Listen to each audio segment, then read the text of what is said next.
Welcome, everyone, to Charts for You webinar series. Today, I would like to welcome Greg Hall, Senior Vice President of Commercial Operations for ATTENSI, and he is here to present on how to build confidence and mastery fast. Welcome, Greg.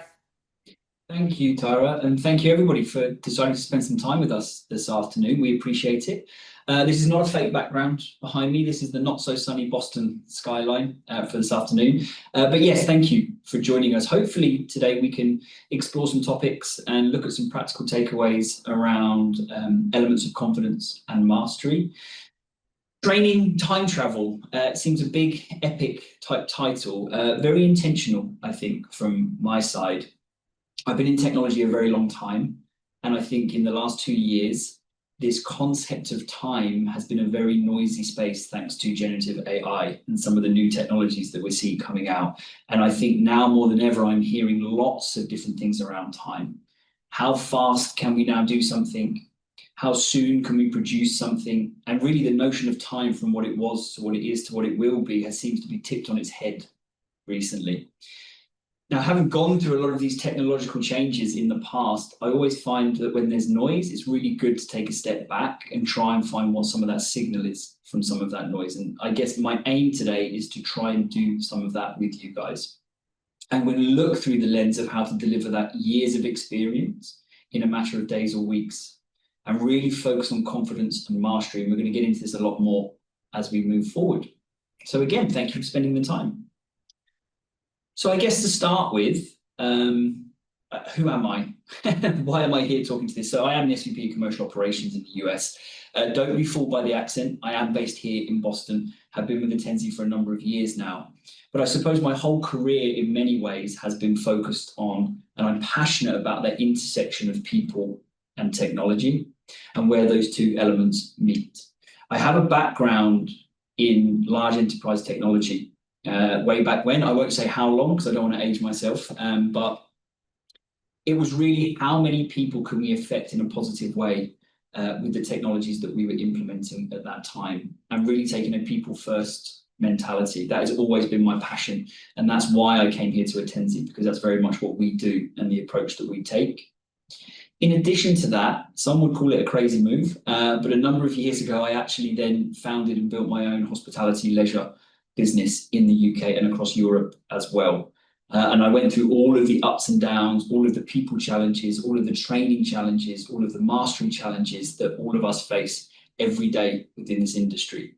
And again, I would say my second passion very much is in this space, because I think it's the ultimate expression of people to people and how we look to put people first and how technology can support that and not the other way round. So I do have some of those battle scars that we're all facing every day on the front line. And just finally, I'm also a member of the CLO Lift and the Boston AI Forum. So some of you may have heard of CLO Lift. It's essentially a really interesting think tank here in the US. We come together as a focused group of chief learning officers from organizations such as Starbucks through to Visa, through to McKinsey and many others. And really throughout the year, we're meeting to discuss some of the biggest challenges held in learning and development today. And our aim is always to produce free white papers and studies based on some of the core topics that we're all trying to work towards solving. For example, how do we get into those right C-level rooms and have the discussions around business strategy versus someone telling us what we need to do? And also things like time to competence and how do we find the right amount of training time? And the joy of being here in Boston, I'm very fortunate that I'm also on the doorstep of some of the biggest advancements in AI technology that are occurring in the world right now. So I do sit in that AI forum alongside Harvard professors and MIT professors. Microsoft also have their advanced labs here in Boston as well. And we all have very frequent discussions on where AI is moving, what it can do for us right now, and potentially what the future could be. It won't surprise any of you that nobody has a definitive answer on what that is, but we can talk a little bit about how, again, we separate signal from noise. And just very quickly, again, ATTENSI, where do we fit into this space and why are we kind of at the forefront at the moment of this topic? So for those of you that don't know ATTENSI, we're pretty much the most advanced game-based training tool in the market today. We are completely AI native. We've been around for about 15, 16 years, but we also work with some of the leading brands in retail, hospitality and leisure. So we're training in digital training, but we come at it from a very different perspective. The disciplines that we bring together are around learning psychology, it's around game mechanics, it's also around technological advancements, and how do we actually generate impact. So we have a whole range of teams that come together to build these solutions. And to give you a quick insight here on the other side, so some of our solutions will look and feel very different. The reason we're talking to confidence and mastery is because essentially that's the new battleground. I will touch on this a little bit more today. When we think about how do we now need to train people, we have to go further in how we're engaging and how we're developing behavior change to actually affect output. And there's some of the organizations that we work with there, just a snapshot. So we work with everybody from 2 site operators all the way up to people that have 10,000 sites globally. Okay, enough about me and us and why we're here today. My simple goal is I want to leave some practical insights today around how maybe you can go and start thinking about building your own time travel equation. How do we take 25 years, 30 years of experience and condense that into a number of days with our employees, both new employees and people that have been in the business for a certain amount of time? What are those core components of that time travel equation? And that's really what we're going to explore a bit of today. Taking a step back, a lot of what's prompted us into these discussion points recently is we work with obviously a huge amount of workforces around the world. And we thought, well, there's a lot of noise at the moment. Why don't we go and actually speak to that workforce? So we undertook a very in-depth survey globally to go and speak to the workforce right now about how they're feeling around skills gaps, and some of those new phases that we have to think about when we're developing our people. And what we found, to be honest, for me, was incredibly surprising and I think quite fascinating. So that survey that we did was across thousands of employees, and it was actually picked up by a number of publications from Forbes to other tier 1 publications. And the reason being is I think it told a story that a lot of people aren't talking about right now. We seem to be very focused on technology and maybe lost a little bit of focus around what are those core elements that we're going to require as human beings and people as we move forward. But one of the big ones, forgive the terrifying image here a little bit, perhaps I'm being over dramatic with this, but the core thing that we found that was fascinating for us was this concept of skills masking. And we've heard this in different areas of learning development before, but now it's really moved into that skills world. And skills masking, if you haven't heard of that terminology, is just really what it says on the tin. It's where employees are hiding the fact that they don't have the skill sets to be able to do their job as well as they should. And it's fascinating for us because as we look at that, when I'm in those AI councils, at the moment, there's a lot of things that we don't agree on. But the one thing that we always agree on is that knowledge will be democratized in this new world, unequivocally. And that battleground now for people development is going to be in skills and how we develop those skills. So how do we take knowledge and start to apply that knowledge much more effectively? And that's where we start to get into the realms of confidence and mastery. But the challenge we found was in that survey we conducted, 58% of employees admit to skills masking. So they were saying actively, no, I do not have the skills I need to do this job. And to be honest, I'm faking it a lot of the time. 46% actually fully admitted that they fake their understanding of something at work. And 40% avoid asking for help. This was incredible for us. And as I sat down and we ran this analysis, it was actually frightening in some ways and empowering in others because we're starting to get to the root of what's occurring. And again, I don't want to be over dramatic, but I've said this in other forums that I think this is an existential threat to the current workforce and the new workforce coming through. Within these numbers, in truth, what we're seeing is inconsistency in performance. We're seeing an inability to hit business goals. And ultimately, we're seeing a lot of reason why people are leaving the businesses. And again, for us, when we look at labor cost, it's typically 30 to 40% of our cost is in labor, and we're just having people walking out the door continuously. And I think a lot of it is down to uncovering why that's occurring. And if we think about the business, and if we think about L&D, and we think about people development, really it's all down to how do we best serve those business goals? and how do we best generate value and impact for the learner and also for the business. And in this statistic, I think it's fascinating to see that we are still a distance away from making that a reality. I don't think this will surprise anybody in this particular forum, but the other thing that we found was the biggest weapon that everybody felt from employee to management level that we have in this crusade against skills mastery versus skills masking is that onboarding. We know this, we work a lot around this, but it's that biggest weapon. And the most important thing, especially from my perspective and ATTENSI perspective, when I sit in those C-suite conversations with operators is, yes, the first 90 days can be critical and is critical. But what we have to start doing to really facilitate time travel and taking experience and getting people to skill levels fast is we have to think beyond the 90 days. We have to start thinking about how we're developing programs that deliver knowledge and application of knowledge effectively, but continue throughout that first probably 12-month period. Again, I think for all of us, that's not a big shock, but it's very critical. And when employees themselves are picking these things out, I think it's really worth it being a discussion topic. What did the workforce tell us in terms of the biggest challenges they felt they saw with the onboarding?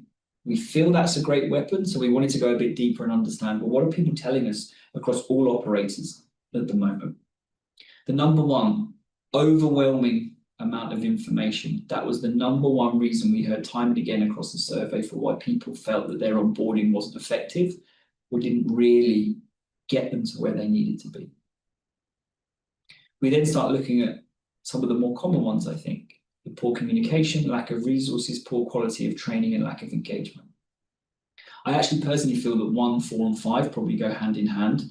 And I think it does come back to what I was saying at the start, which is how much are we training for knowledge versus how much are we training for skills mastery? And that's in the intersection between how do I prime somebody effectively fast in terms of knowledge that I need to know. I need to know that menu item. I need to understand that steps to service versus how much are we actually giving the skill set to achieve that in a short space of time. So I thought this was really interesting to share with this group. And just the final one from the survey, what did people feel the impact was from that poor onboarding? We tend to see the lag measure in our world, right? We tend to see what happens when somebody walks out the door or we haven't hit our business goal. And these are all rear view looking elements. But in terms of from the employee and the workforce, what we heard was the number one thing they felt occurred if their onboarding wasn't effective was lack of confidence. And we're going to come back to that topic, but lack of job satisfaction, productivity, poor job performance, lack of consistency. But that lack of confidence is really, really interesting. Again, it's probably not a shock to anybody that if we're confident, then we're going to deliver something exceptionally well. My challenge to all of us is how much do we build for confidence right now versus competence versus some of these other elements that are tick box exercises. So again, this is a really interesting finding that I think is very relevant for us in this space. Okay, so enough of the survey and the insight. At the end of this talk, just to say as well, there will be a QR code that I will put up that will actually give you guys on this call access to the white paper that we actually put together on this survey. So we'll definitely be giving that to you guys. So building the equation, and not to get too conceptual, but if we're thinking about time travel, again, taking years of experience and getting that experience into people fast, what do we see and what do I see time and time again after 20, 25 years in this industry, and especially around L&D and in some of those more senior conversations with operators, what do we think could be the really key parts of building your own time travel equation? So the first part of the equation, define your destination. I also think this is really critical, again, in times of noise. Lots and lots and lots of AI noise, lots of technology noise at the moment. I hear two types of conversation. I've gone through these kind of technological advancements in the past, and I see the same pattern that repeats itself over and over. I see the first type of conversation, which is someone will call me and they will say, Greg, we need AI tools in the business. or Greg, we need something of AI right now to help what we do as a business. And they start with the technology. The other type of conversation I have very often, and we have at ATTENSI, obviously we're having hundreds of conversations every week with people, is, Greg, this is my business goal that I need to achieve in the next 12 months, 24 months. These are the skill sets that we require our guys to need to know and understand. What technologies should we be looking at, and how do we really bring that to life through technology? I'm not saying either one is particularly right or wrong, but what I will make a comment on is the latter approach. I have always consistently seen produces better results all round. Better results for the learner, to be quite frank, and their experience of learning, and better results for the business. And I think right now we're probably, if I was to pose that to the group, involved in different kinds of conversations with our senior management teams around these. And some will be left and some will be right. But I think it is our job in this training world to start to discern the signal of like, okay, but an AI tool in of itself isn't enough. So define the destination. You cannot time travel somewhere if you don't know where you're traveling to. So that's the first one. The second part of the time travel equation, I've just been talking about it quite heavily, so this is not going to be a surprise to anybody, but how are we building programs around skills mastery, not skills masking? For me, in my experience, never start with how much does this person need to know. It's an obvious one to start with, and I'm not saying it doesn't form part of this, but we need to start with the balance of knowledge and application of knowledge. That's where it has to start. That's where skills masking creeps in, when we're giving people knowledge and it makes us feel comfortable that they're ready to do the job. And I would say that from a barista walking into Starbucks tomorrow versus somebody moving into a site manager role in an organization as well. It's the same. We've got to start thinking about that balance, and we have to build training programs around that. And not to be too bold, but if we are just now kind of looking at things technologically about, oh, let's make a faster video, or let's make this PDF a little bit more engaging by putting points and things and scores around it. It's not that it can't fit, but it won't get us to the destinations that we need. We have to start thinking differently about how we're building those programs. And I use this all of the time. But I do think it matters right now in the world of technology, which is teaching someone what honest means is one thing. Getting them to act in an honest way, that's a very different type of empowerment. And that's where that crux of confidence comes in. And that's where we start building for mastery and not just knowledge and competence. Knowledge in our world today, as I've mentioned, from an AI perspective, I would say in the next 12 months, maybe 18 months, if you're a pessimist, knowledge will become completely in flow of everything that we do from a technology perspective. However, bridging that gap to skills won't be. So it's that second part of the equation. Don't just go into a program about how much does this person have to know fast. It's more about how do I build confidence in this individual as fast as humanly possible. And when we look at what that 25, 30 years of experience, and to be honest, I use that as a proxy to just best practice, right? If we take that best practice, what is it about that best practice that makes somebody confident versus tick a box to say I've read something? And that's critical. The third part of the equation, thank you for bearing with me through this metaphor as we've gone through this, but the third part of that equation for me, and this is one that's very close to our heart at ATTENSI, but it's behavior change. And what I found fascinating in my career, at least, having been an operator and worked in that intersection of people and technology, and now working with operators day in, day out, is we do talk a lot about skills, but we never talk about behavior change as much as we should. Because what underlies all of those elements is how much can we change somebody's behavior for the better, and how do we do that in an engaging way? So this model is a model that we use at ATTENSI, but it won't, I think, be a surprise to anybody. It's based on various different psychological models of behavior change, from COM-B through to others. But this is where we start everything, and this is what we challenge when we go into work with operators around how do we think about behavior change? How do we look at motivation as part of the behavior change? How do we look at capability, and how do we look at practice? Most importantly, how are we building our training programs around this? And when I say motivation, it's not just a motivation to do that piece of training. It's how do we look at motivation from a job perspective and an ongoing training perspective. Capability, it's not just going, oh, well, I know the capabilities that individual needs to have. It's how do I build a training program that is testing at each phase effectively and giving me the data I need to understand that I'm improving the capability of that individual before they walk in front of a customer or before they have to do something in the business that can have an impact. And now when we think about these things at scale, it's harder and harder to think that technology is not going to play a critical role in this. And practice. I mean, look, we're told it when we're children, right? Practice makes perfect, but it is true. But how are you giving them the space to practice at scale on their terms in a safe space to fail? And that safe space to fail is really, really important. So behavior change isn't just about how much do they know. And I'm going to kind of put a rhetoric question into the group here versus kind of polling for answers. But if I just took a moment and asked all of you, which one of these do you think is the most important for effective learning, or at least effective behavior change as we look at the third part of this equation? I'd be very interested to know just in this moment, in this 5 seconds of space I'll give, if you just reflect on what you think is the most important. Now, I'll make an assumption, having spoken to a number of people, that motivation probably features as a very, very high one for most people.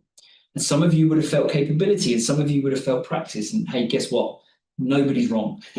You're all right. But what I think is most interesting from the millions and millions of playthroughs that we see each year is that motivation is the most common one people think that you require. Now, what we have found with our solutions is super interesting, because what we have found is actually we're able to gauge the motivation of somebody really effectively throughout our training, but the way that we actually deliver our learning experience and our learning experience platforms. We see that practice, if you get somebody into an environment where they're able to practice and practice and practice in their own way, in their own time, in a safe space to fail, what happens is we see an absolute correlation with motivation increasing rapidly compared to someone being somewhat undermotivated and us constantly trying to find tips and tricks to motivate them. And we see this in our data time and time again. So again, when we're building these training programs, we think more about behavior than we do about ticking a box and having someone understand all of the limited time offers that we need or those kind of elements. Never underestimate the power of practice at scale. It is very, very fundamental. And then what does that practice look like? You know, a lot of us do physical kind of role play training and things of that nature, but they're hard to measure and stay consistent. So I'm, as you can hear, very passionate about this behavior change one. And very often when we've transformed the learning landscape for people such as the Starbucks of the world, and also for operators such as F1 Arcade, who have 2 sites, 3 sites, it all starts with how do we just reimagine a little bit on the time travel equation. So there's lovely animations that I've done here. But it's not to oversimplify, but I really believe if we start thinking about equation harmony and getting these elements done, I'm not saying they're easy, but it is a North Star with which we see time and time again that impact on the learner and huge impact on the business come together when we start thinking about how fast can we skill somebody and give them confidence and mastery at scale. Then we see all the outputs that we need. Increased customer walk scores, we see increased sales, we see decreased turnover time and time and time again. And hey, guess what? We're able to measure all of that through the training program, so we know where we're not getting things right versus where we are. So that was a lot of different kind of theory and theoretical elements that I've thrown into the mix there. What I'd now like to do just quickly is maybe walk through a practical example of how we've done this for an organization, and how we actually have worked with them. We've worked with them now for a number of years, but how we brought that to life for them time and time again, globally, in fact, in terms of what we delivered for them. So Circle K, I think you all know Circle K probably. You've all been into a gas station for Circle K at some point. We actually work with them now in the US, across North America, but also across the world, probably I think 10 countries now.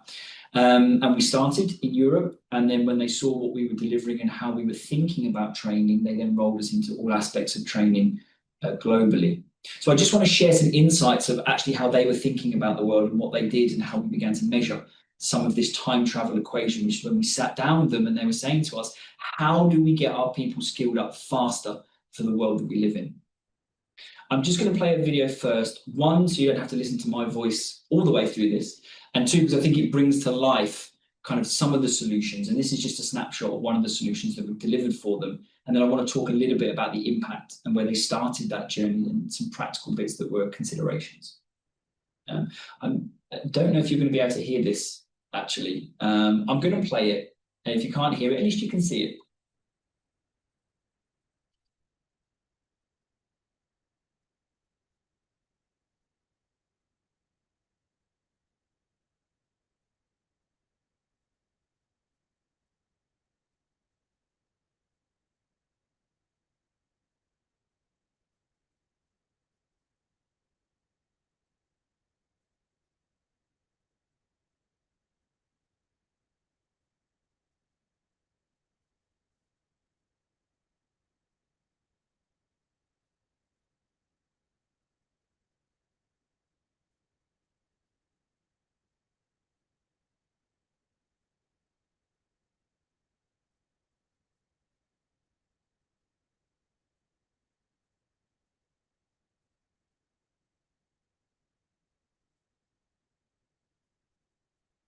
Okay, I'm not sure you could hear but it was just music in essence. So that's Customer Start. That's a solution that we built for Circle K. Obviously, globally, they rolled this out. They actually take our entire training solution now, so with a learning platform. But if we look at that time travel equation, they came to us and they had a very clear destination for this particular solution. They had a destination of wanting to ensure that their customer scores and how they measure customer satisfaction dramatically increased. And they hadn't found a way to do that with the typical training methods that they had. And they hadn't been able to measure that within their employees either. So they had a very clear destination. That's what we want to achieve. That's where we need to go. But then they realized through conversations with us and how we were thinking about the world that they needed to understand what those skill sets were. What were the best people doing in Circle K, those that were achieving the highest scores? And what we began to find out and we began to identify is where those skills gaps were and those confidence measures were lacking.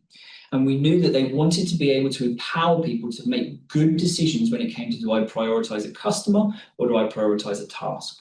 That was the first one that we were looking at. How do I make sure that happens? Then the second was, if I've prioritized the customer effectively, how do I have a fantastic Circle K type interaction with them? How am I making sure that whatever Circle K I walk into in the world, I'm having that same level of interaction, same type of interaction? That's where we get them to act in an honest way, if you will, from what I was saying before, versus just telling them this is what you should do. And we identified those core elements of the behaviors that we could actually go after. So they understood then that we were not going to put them in a position of skills masking. We were looking at skills mastery, not just knowledge. And that was a big part. And then when we had the behavior change, I'm going to show you now, we were also then through our solutions and through their work able to start measuring behavior change and confidence. And this was so effective that actually in recent, and they've done it every year actually, but this year more so than ever, when they actually do their reports back to Wall Street and they do their reports back to their investors, we're now held up in those reports that the CEO gives in terms of how they're driving such good results in the business. But what they've never done before is have conversations around behavior. They knew skills, they knew these kind of things, but they couldn't understand why they weren't motivating and getting people into better positions. So this was the insight that we were able to share with them. And then now they're able to build on and you get this flywheel effect. So we could see through the repetitions because of the engagement of the training and how we're building that. You could see the satisfaction in the way that people are beginning to think in terms of how that practice really made a difference for what they were seeing. And actually, we also measured motivation change through the training as well. If you look at the capability, we have some quantitative, some qualitative, but I picked this one out particularly. A huge proportion of them felt more confident now embodying that sales and service behavior. And that really comes back to we define skills mastery, not skills.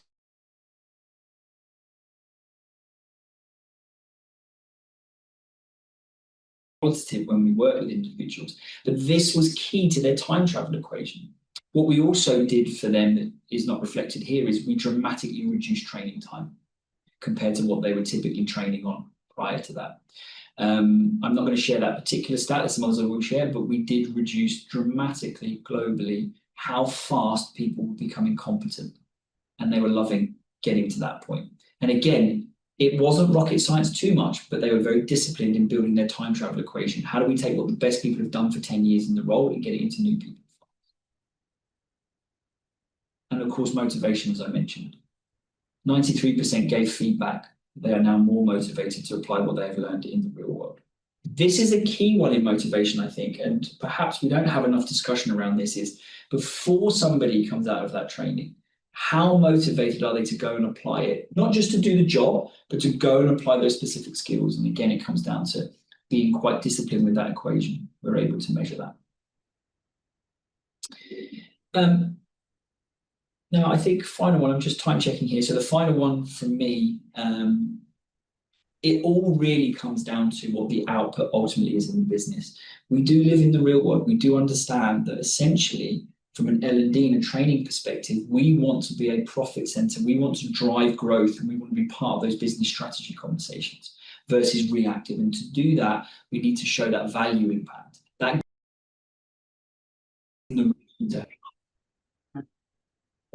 That gets us in the room, and that gets us to that point of being able to help shape strategy. So what do we see as an actual tangible output? Where we saw a 9.8% mystery shopper score increase. This is one of the key metrics they use globally. So we saw with our training, and we saw with the way that they'd actually finally defined the time travel equation versus just doing what they had done previously, which is knowledge, knowledge, knowledge. We increased core metrics. And we also had a very significant impact. And this is their data, I want to stress. So this is the data they compiled between the training data that we had and the output data they had. 5.1% higher average basket size. Now, a lot of you out there might not have the exact same business as Circle K, but it's exactly the same principles, especially in that front line, especially across consistency. So we very tangibly can then say, if we're looking at our time travel equation properly, we can measure the success of that against business metrics, which is the absolute crux, I think, of where the world will move now through AI, is how do we empower people to be confident, to be masters? And hey, guess what? If you let us know the strategy and we can have those dialogues, we can go away and build that equation for you so we can get everybody up to speed really, really fast. Yeah, just a time check, I guess, for me, but from a slide perspective, okay, great. So from a slide perspective, I'll leave this one here just for now. That QR code will take you through to the white paper. You know, if you feel like you want to do some extra reading around it, then please go on. All you have to do is just pop your details in and you'll get access to it, no problem. And also, I'm always available to have conversations and dive deeper on some of these topics. Hopefully you've seen that it's a real passion of mine about how we get better together and how AI and advanced technologies are going to help us get there. But it is signal from noise, always signal from noise. So start with the equation and look at technology secondary. Okay, Tara, I will stop from a slide perspective. Okay. Thank you so much. All right, so we have a few questions that have come in. Some are coming in on Q&A and some on chat. So if anyone has any questions, go ahead and send those in, and we will read them to Greg so he can answer them. The first question I have is, how do you position confidence as a learning objective to decision makers? Yeah, great question. It is definitely an interesting one because it can feel sometimes when we think about it at an L&D level, does it feel a bit fluffy, if that's the right word, right, when we talk about confidence? So the way, at least when I'm in those C-suite conversations and I'm having conversations alongside the learning leaders, but also along the HR leaders and operational leaders of organizations, it's really just letting them understand what confidence is a proxy for. Confidence is a proxy for fast performance that actually has an impact on your business tomorrow. And I think that's a slight difference to competence in some ways. I mean, they are hand in hand, but typically we always anchor it back to what does confidence give you as an output? And also, how often do they have that confidence conversation at their level?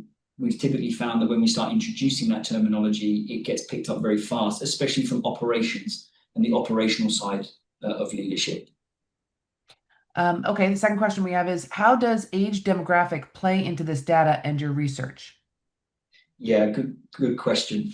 I think ultimately what we see in our data, and as you can appreciate, we analyze this quite a lot from a demographic perspective. There is a misnomer to some degree in two ways. I think there's a gender misnomer, and I think there is an age misnomer with some of this type of training.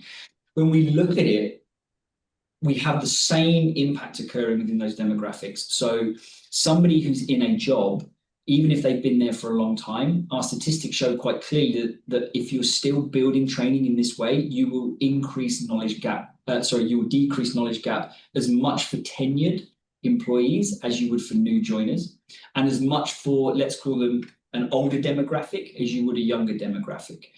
Whilst it is game orientated and whilst we're trying to stimulate engagement, it isn't any reflection on how good or engaged you are with games. It's a reflection of how good you are at your job and how much better you want to be at your job. And whilst we are heavily involved in the retail and hospitality world, we also use this type of training to train senior McKinsey partners. We also use this type of training to train senior doctors and nurses across certain fields as well. So we don't see anything other than positive impact. And I would say in that information I just gave you there, and typically in the worlds that we all inhabit and orientate, yes, there's a slightly younger demographic that's involved that tends to be more literate in this kind of way of training. But we also are heavily used in leadership training as well. And it has exactly the same impact and either side of the gender scale as well. Terrific. Okay, the next question is, how often are you building the behavioral models versus the organization you're working with? It's dependent in many respects. I think my answer to that is it's always collaborative. Some organizations will be more advanced and they will have kind of what they call their framework models, which can be a proxy sometimes for behavior, and it's not quite the same. But we do deal with organizations, some of the larger organizations that will come with these are the behavioral models that we currently use, and we adapt to those models. There are organizations that come to us and say, listen, we kind of have what we know we need people to know, but we're not quite sure how to move the behavior. And then we have everything inbuilt to kind of have that dialogue.